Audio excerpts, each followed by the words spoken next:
já é cristão há 48 anos, a minha idade. É presbítero de disponibilidade, já foi evangelista há muitos anos, é aluno lá da FATESUL, é defensor público aposentado, e um homem de Deus. Então, o tema geral nosso esse ano é os desafios da fé reformada.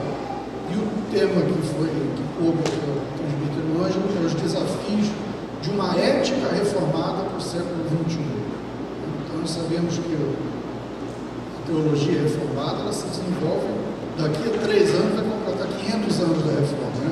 Mas o mundo mudou, então como é que a gente faz para... esse é o grande desafio, né? Uma ética reformada num mundo tão diferente do que foi há 500 anos atrás. Quem vai nos trazer essa palavra hoje é o presbítero Ângelo. Deus abençoe o senhor. Muito obrigado. Obrigado. Boa noite, irmãos. Boa noite.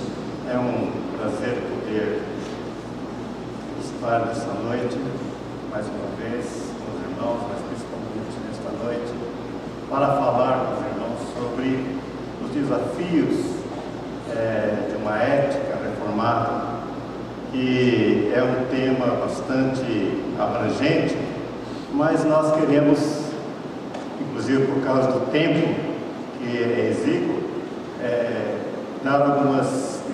falar alguma coisa sobre essa questão tão importante da fé reformada. Na realidade, irmãos, esse mês nós estamos comemorando o 97º ano da Reforma Protestante do século XVI. É história. Olhando para trás é história, mas uma história viva, porque através desse movimento reformador do século XVI, hoje nós temos as igrejas reformadas pelo mundo afora. Nós estivemos agora, esses dias, na Europa, visitamos na Alemanha, Wittenberg, visitamos na Suíça, Genebra, e nós vimos a pujança que foi a reforma protestante do século XVI. Isso trouxe para nós uma certa até melancolia, porque nós vimos que as igrejas lá na Europa, as igrejas cristãs, a maioria delas estão fechando as portas, infelizmente. Parece que o povo daqueles países esqueceram realmente da sua herança reformada. E nós conversando com o nosso guia, um pastor da Igreja Assembleia de Deus que vive na França, e ele trabalha com jovens jogadores de futebol, atletas de futebol, e no Paris Saint-Germain. E ele estava nos dizendo que na igreja dele, em Paris, quando tem 3 pessoas, ele está feliz, porque 3 pessoas já é o quórum, né, que a Bíblia diz: onde tiver 2 ou 3 reunidos em meu nome, eu estou ali. Então ele fica muito feliz. Com 10, então, ele solta foguete, né, porque realmente na Europa a religião cristã está sofrendo,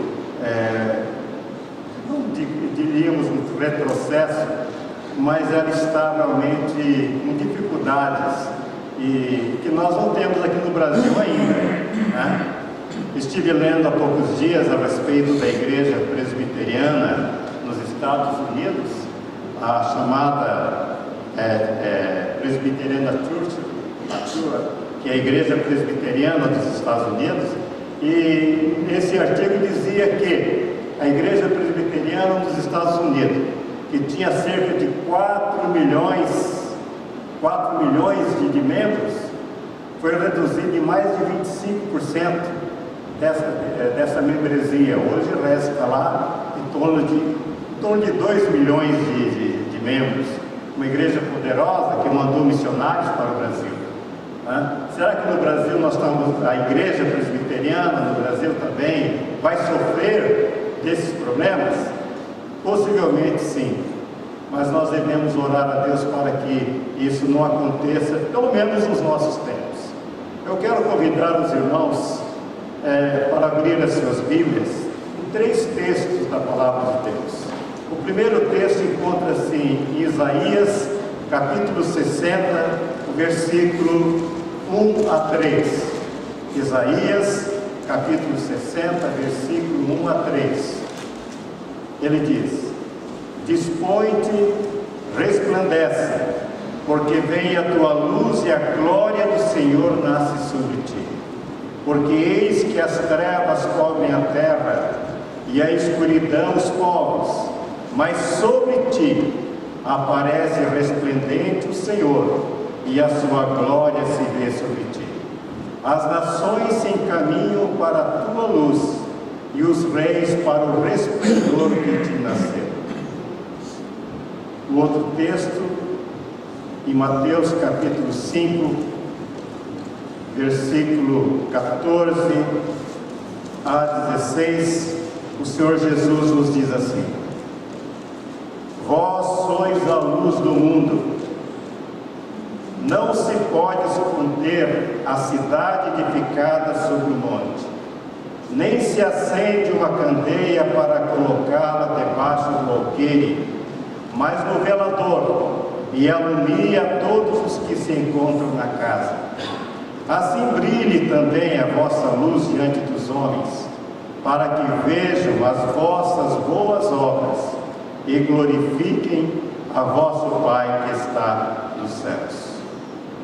O outro texto, também palavras de Jesus, João, capítulo 20, versículo 21, logo após a ressurreição de Jesus, ele diz: Disse-lhes, pois, Jesus outra vez: Paz seja convosco.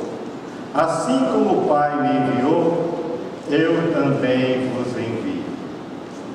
Querido Deus, amado Pai Celestial, nós te agradecemos, Senhor Deus, por esta noite que estamos na Tua presença, para meditarmos, fazermos uma reflexão sobre a ética da fé reformada para o século XXI.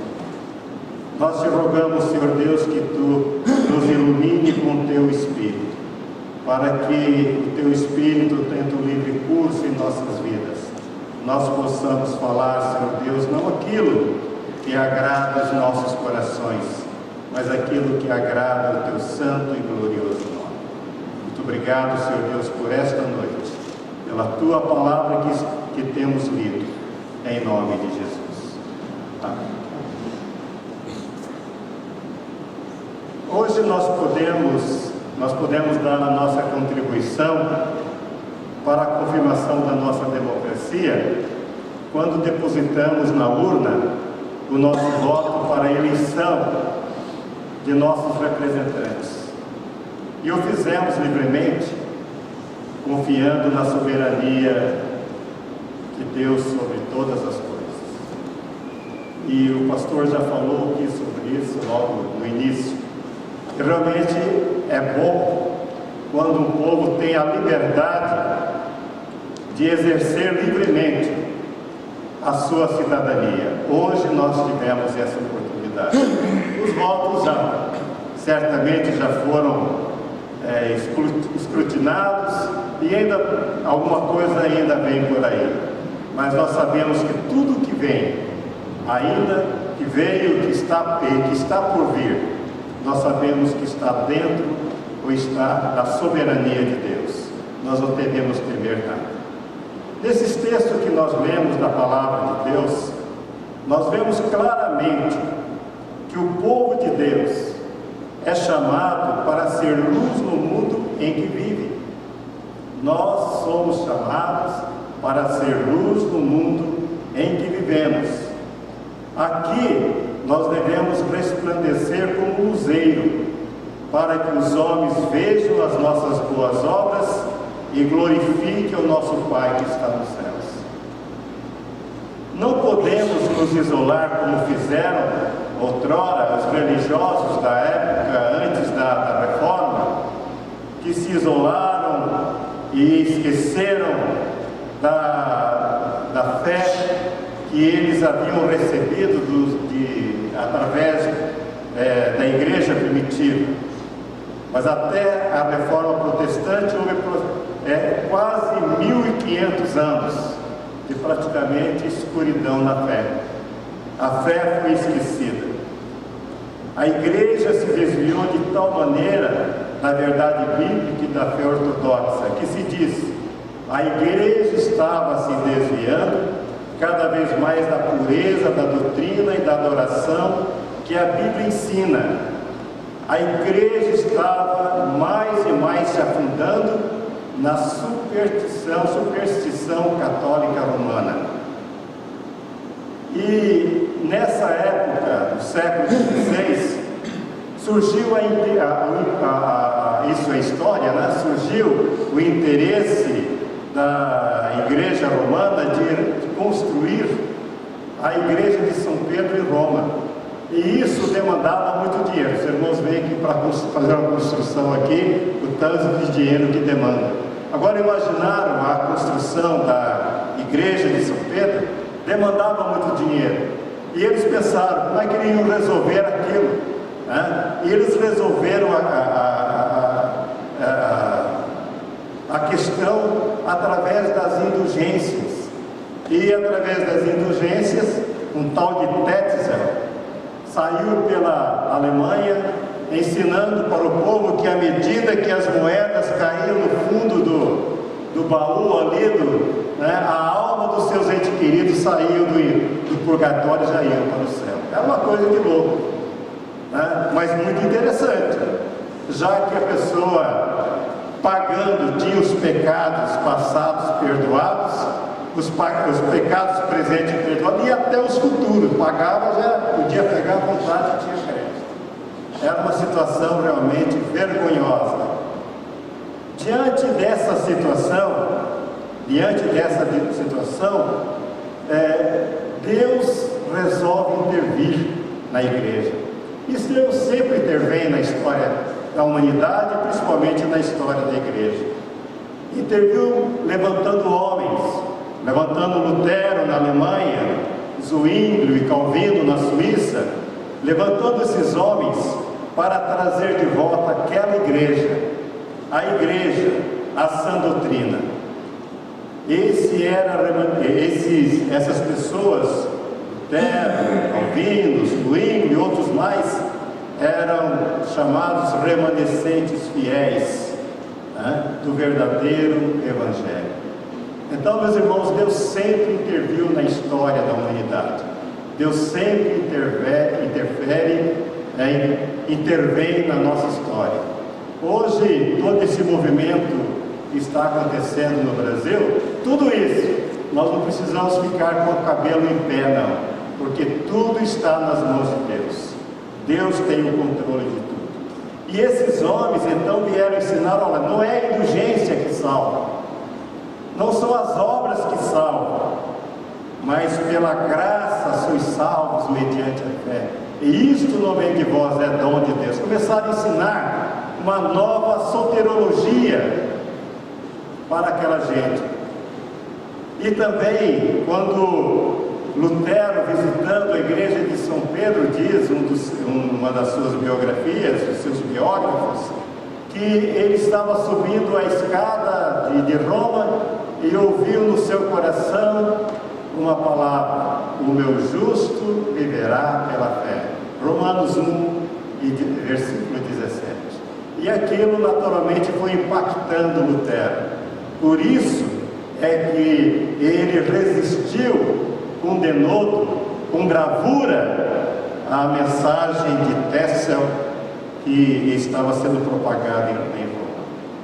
Mas, meus irmãos, o intuito dos reformadores, principalmente Calvino, não era de criar uma nova igreja, não era essa a intenção. Sim, reformar a única igreja de Cristo que eles conheciam, trazendo-a de volta à prática das Escrituras, já que a igreja havia se afastado completamente dos ensinamentos da Bíblia. Quase 1.500, é bom notar isso, quase 1.500 anos a igreja se afastou. Agora nós presbiterianos, agora indo aqui para o nosso aprisco, né? Nós presbiterianos, nós fazemos parte dessa herança. Estamos ligados pela história e pela confissão de fé apostólica com todas as igrejas que voltaram à pura doutrina e à verdadeira adoração bíblica. Temos assim uma ligação com a igreja primitiva, e essa linhagem retrocede ao tempo dos apóstolos. Nós temos essa herança, mas muitas vezes parece que não. Nós somos herdeiros, meus irmãos, da reforma do século XVI, e somos herdeiros da fé de Calvino, propagada em Genebra, em toda a Suíça. Quando nós vemos alguns historiadores atuais, inclusive da nossa igreja, como Alderi de Souza Matos, historiador da nossa igreja, parece pastor aqui em Curitiba, tem essa expressão, ele diz assim: assim como a fé bíblica é profundamente histórica, porque fundamentada em atos redentores realizados no tempo e no espaço, a fé reformada valoriza extraordinariamente a história da igreja. O nosso senso de história, diz ele, nosso senso de história nos lembra que a igreja cristã não começou com a reforma protestante do século XVI. Foi por isso que os reformadores, como Lutero e Calvino, não quiseram romper com tudo que dizia a respeito da igreja antiga e medieval. Esse rompimento, meus irmãos, só ocorreu em função da posição romanista, essa oposição que eles fizeram contra Lutero. Inclusive inventaram muitas histórias contra Lutero. Disseram que Lutero só deixou a igreja romana porque ele queria casar com uma freira. Aliás, eu trouxe um licor lá de Wittenberg, licor da Catarina. Deve ser o licor da Catarina que ele tomou, gostou, tal. Mas a igreja católica impingia a Lutero essa mentira, essa inverdade. Ele não saiu da igreja de Roma porque queria casar-se, mas ele saiu da igreja porque a igreja estava pregando contra a palavra de Deus, contra os ensinos dos apóstolos, dos profetas, contra os ensinos da palavra de Deus. Então, a oposição que os romanistas fizeram a ele é que levaram ele a deixar a igreja de Roma.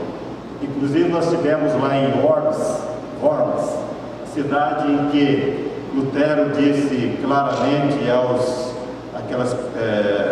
reis, aos príncipes, enfim, que a menos que eles conseguissem provar pela escritura sagrada que ele estava errado, ele não se demoveria daquilo que ele estava ensinando.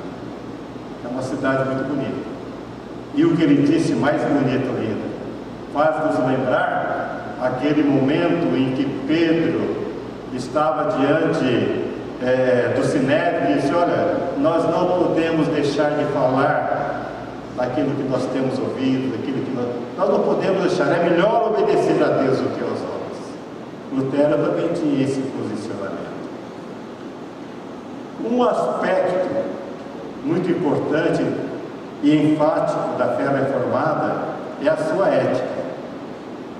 É a sua ética, que é crucialmente importante para os nossos dias, para o século XXI.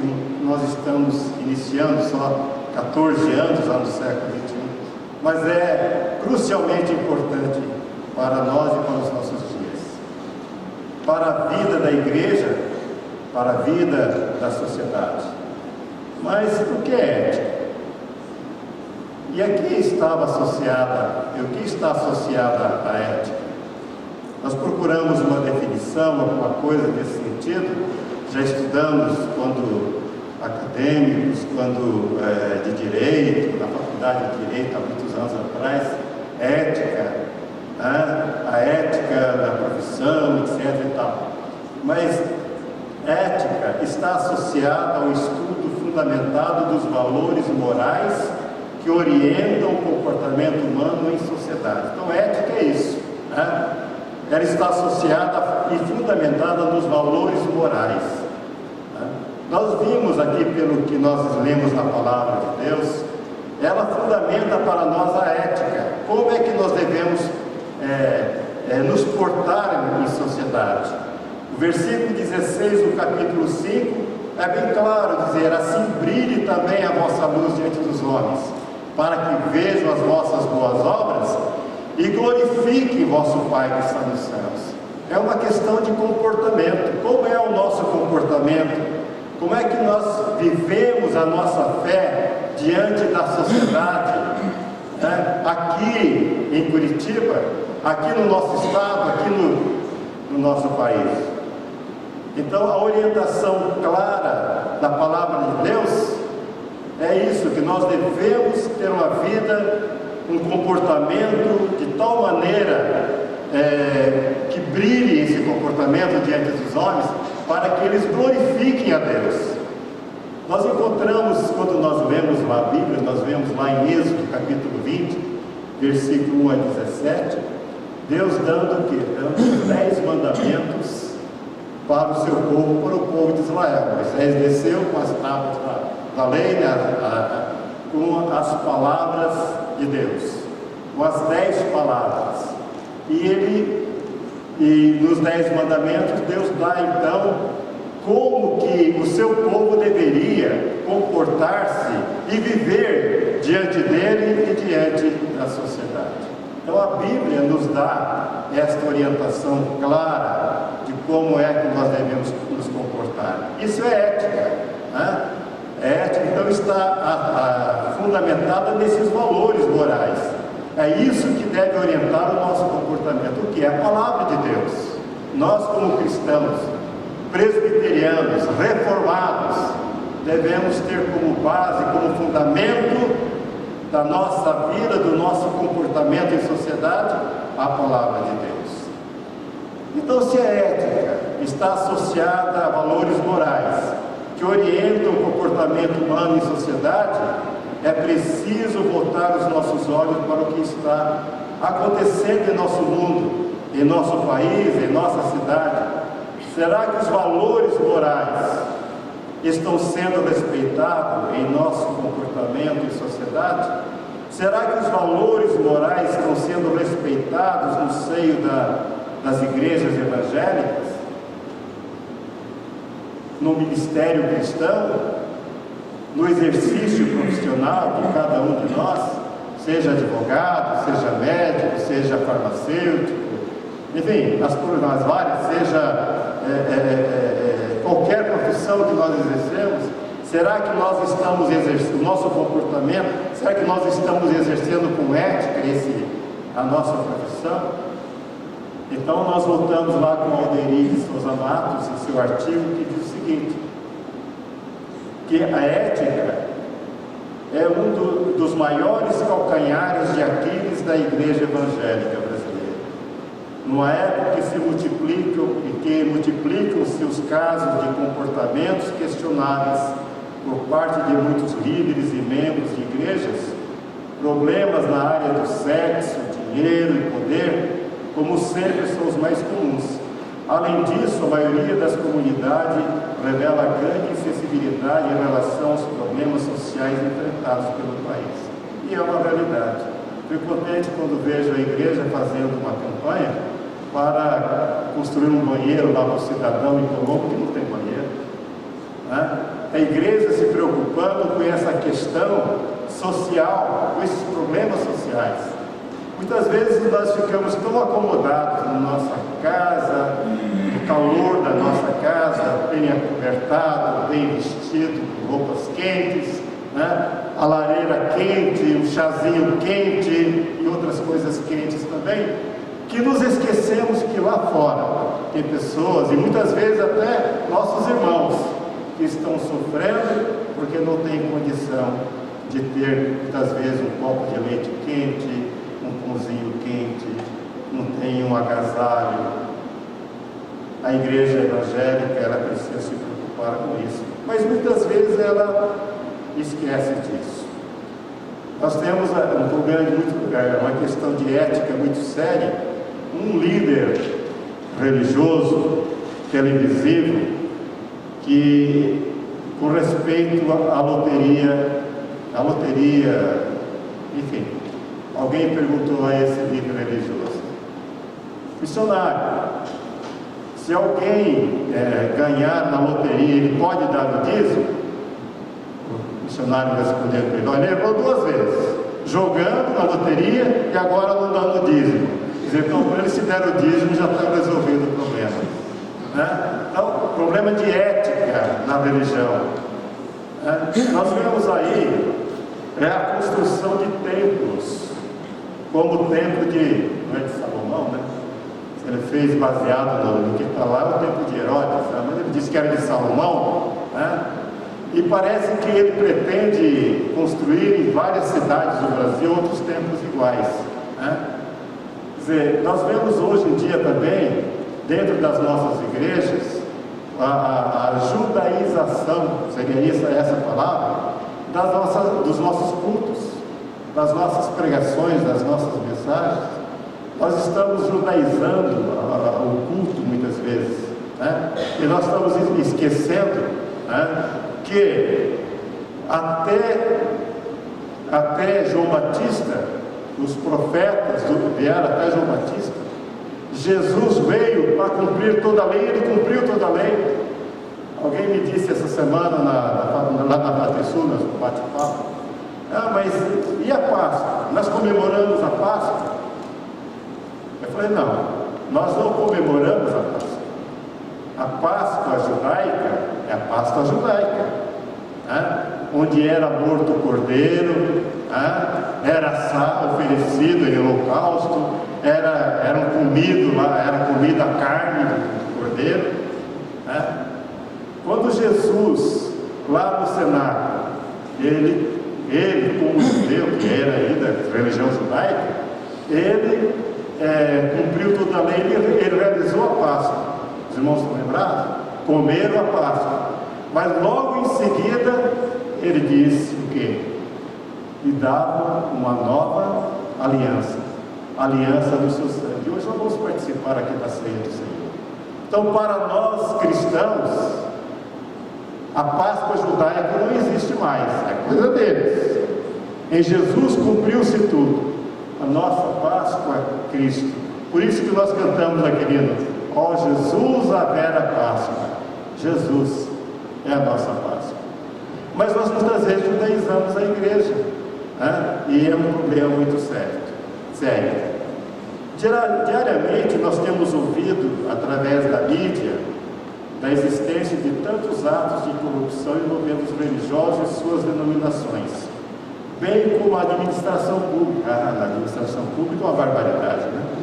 A administração pública, federal, estadual, municipal, são todos, né, nós vemos em todos os lugares a questão da corrupção, e isso tem trazido uma grande indignação para os cidadãos de bem. Indignação. Mas será que nós devemos ficar só na indignação? Nós vemos uma coisa errada, nós temos que partir para a ação. Nós temos que realmente não só nos alarmarmos com isso, mas realmente fazermos como Lutero, como Calvino, que não se condicionaram àquela situação. Não só ficaram indignados, mas partiram para uma ação decisiva de reforma da igreja. A corrupção, então, na política é tão grande que sentimos até dificuldade de participar de algum grêmio político. Eu não sei aqui quantos irmãos participam de algum partido político. Eu não participo. Já participei lá no passado, na chamada UDN. Vocês nem sabem o que é isso, né? Uma tal de UDN, né? Mas faz tantos anos, viu, Vinícius, que você não era nascido ainda, né? Faz muitos anos, né? Mas hoje nós temos dificuldade de participar de uma agremiação política. Por quê? Todos os partidos, ou nenhum deles, né, tem realmente uma programação, que realmente satisfaça ou que esteja a fé de acordo com a fé que nós professamos. Todos estão envolvidos de certa forma, em malfeitos de toda a natureza. Todos eles, não tem um. Né? E a Bíblia diz assim, não há nenhum que não tenha pecado. Todos pecaram, destituídos estão da glória de Deus. O comportamento humano, da sociedade em geral, geralmente é provocado, principalmente por causa disso, do distanciamento do homem de Deus. Né? Ele distanciou-se tanto de Deus, ele precisa voltar, mas para isso ele precisa de homens como nós presbiterianos, para mostrar ao mundo que ele está errado, que ele está em trevas, né? Porque a luz de Deus já está brilhando, brilha sobre nós. Nós já tem até um corinho que canta brilha sobre nós. É uma realidade, a luz de Deus. E Jesus disse que nós somos luz, nós somos feitos para brilhar. Mas será que devemos então lembrar desses preceitos da lei do Senhor que lemos há pouco? Como o homem vai glorificar a Deus se nós que devemos resplandecer a sua luz, nos quedamos inertes, sem participar de ações que podem trazer benefício a toda a sociedade e, em consequência, a Igreja de Cristo? Há muitos campos que nós, como crentes, podemos participar. Há conselhos de saúde na cidade, no bairro, conselho de segurança, né? E outros conselhos mais que existem na cidade, feitos por cidadãos comuns como nós mesmos, né? Muitos deles não são crentes, alguns são, mas a maioria não são cristãos, ou têm uma visão de Cristo como diferente da nossa, mas nós podemos participar desses conselhos, dando a nossa contribuição para melhorar alguma coisa, né, na sociedade em que nós vivemos. Mas é mais cômodo ficar em casa, não é verdade? É mais tranquilo. Nós não corremos risco, se bem que muitas vezes o bandido entra nas nossas casas, né? Faz um estrago, barbaridade. O mundo está em crise moral e ética. O Brasil está em crise moral e ética. Mas nós temos uma resposta para o clamor urgente de ética para todas as áreas da sociedade humana: a nossa fé. A nossa fé. A fé que recebemos como herança dos reformadores do século XVI. A ética reformada serve muito bem para o século que nós estamos vivendo. Eu estive lendo alguma coisa também de Augusto Nicodemos Lopes, que diz o seguinte: acredito, todavia, que a fé reformada oferece as condições necessárias para um clamor coerente por ética na política, ou para qualquer outra área da atividade humana, diria eu, brasileira. A força política da reforma se fundamenta em diversas premissas sobre Deus e sobre o homem, ensinada na revelação bíblica. São elas: a igualdade de todos os homens diante de Deus. Todos os homens são iguais perante Deus. Não há judeu, não há gentio, não há homem, não há mulher, não há. Todos os homens são iguais na presença de Deus, diante de Deus. Essa é uma premissa. A segunda premissa que ele levanta aqui é a vocação individual de cada ser humano por Deus. Vocação a mais geral possível. Nós lemos, em teologia, nós lemos sobre a graça comum. A graça comum é estendida a todos os homens, tanto cristão como não cristão, tanto crente como incrédulo. A graça comum é estendida a todos. E dentro dessa graça comum, Deus chama pessoas para executar as mais difíceis ou as mais diferentes obras, né? As mais diferentes profissões que naturalmente poderão ajudar a humanidade, né? Então não é dizer assim, fulano lá vai resolver o problema do Brasil porque ele é crente. Não vai, não vai.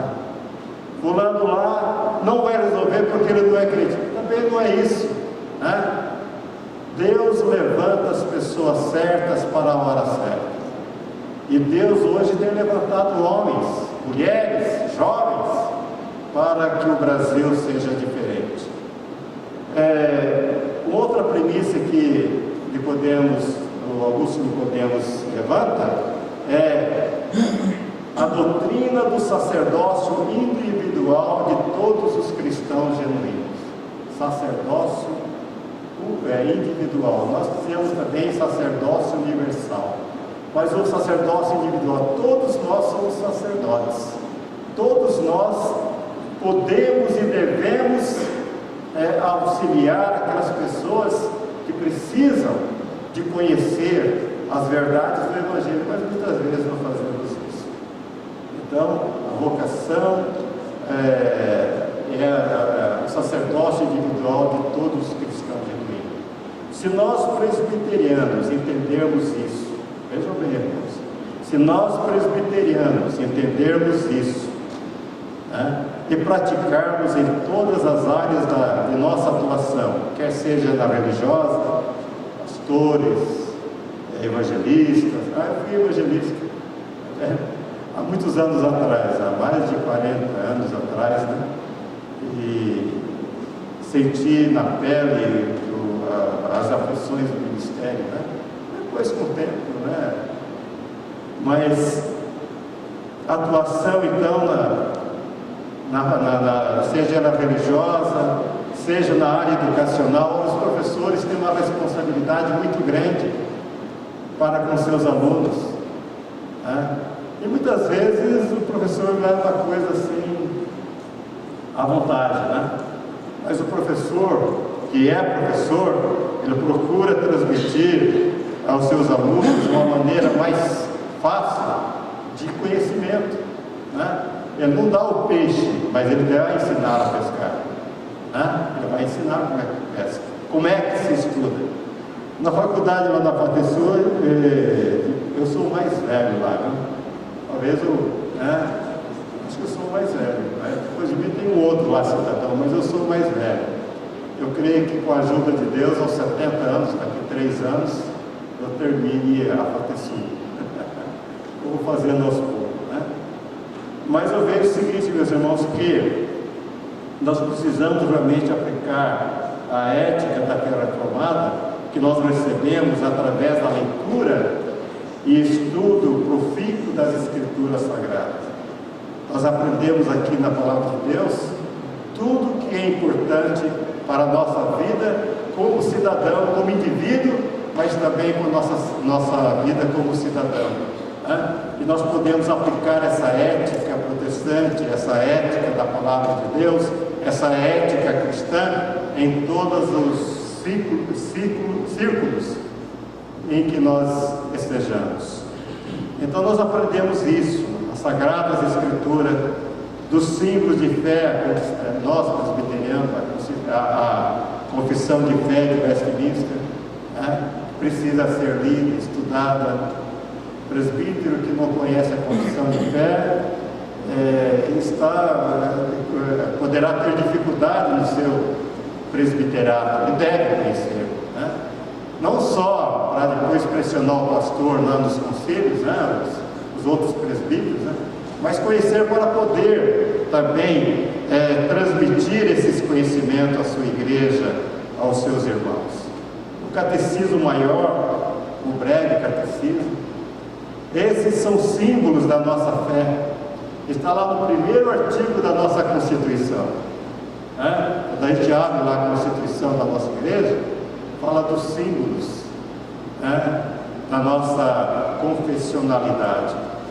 Se nós, meus irmãos, realmente estudarmos a Palavra de Deus com bastante atenção, com aprimorado gosto, se nós estudarmos os nossos símbolos de fé, se nós praticarmos a nossa fé, a nossa confessionalidade, por certo poderemos dar a nossa contribuição para o bem comum e para a glória de Deus. Que Deus tenha misericórdia de nós. Só lhe deu glória.